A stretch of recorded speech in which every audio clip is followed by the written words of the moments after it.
Alam niyo mga kapatid, minsan nagiging delusional tayo eh, no? Ako na lang pala, ako. Tangina, nung meron akong pinasahan na something na hanap buhay, I was required to take the IQ test. And nakakuha ako ng 133. Sabi ko, putang inang yan. Wala naman akong iniisip na matino. 133 yung IQ ko. Ang yabang-yabang ko ngayon. Samantalang yung partner ko na napaka-intellectual ng trabaho na ginagawa, putang ina, 120 lang. 120 lang daw yung IQ niya.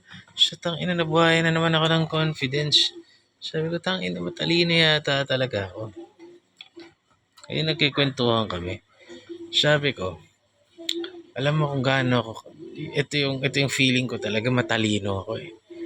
Sabi ko, alam mo, kung ako yung naka-imbento ng engine na yung kotse na powered by water, pinapatakbo ng tubig, putang ina, hindi ko yun ipagkakalat.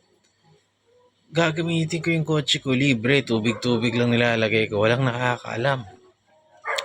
Tapos ipaparenta ko yung kotse, ipapagkakakitaan ko yung kotse, di ko na ipagkakalat para hindi ako patayin. Para hindi ako or whatsoever or ako na mismo, ako na magdadrive ng kotse. Hahanap ako ng hanap buhay doon sa kotse na libre.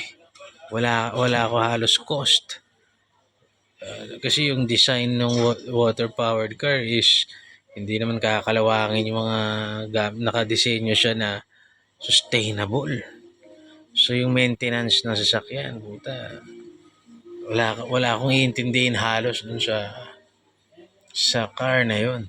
Basta sabi ko, magiging mas matalino ako dun sa gumawa kasi di ko talaga ipagkakalat. Pero makakatipid ako sa buhay. At mapagkakakitaan ko. Ganun. Ngayon, feel ko na naman nung sinabi ko yung opinion kong yun sa partner ko. Puta, ang smart ko talaga. Sana ako na lang. Ngayon, sinabi niya ganyan sa akin. Alam mo, wag ka masyadong mayabang na feeling mo smart ka. Kasi pustahan tayo, hindi ka makakagawa ng water-powered car. So, yung mga plano mo na hindi may pagkakalat, pagkakakitaan mo yung kotse mo, maintenance free, hindi mo yan magagawa kasi hindi ka makakagawa ng water-powered car.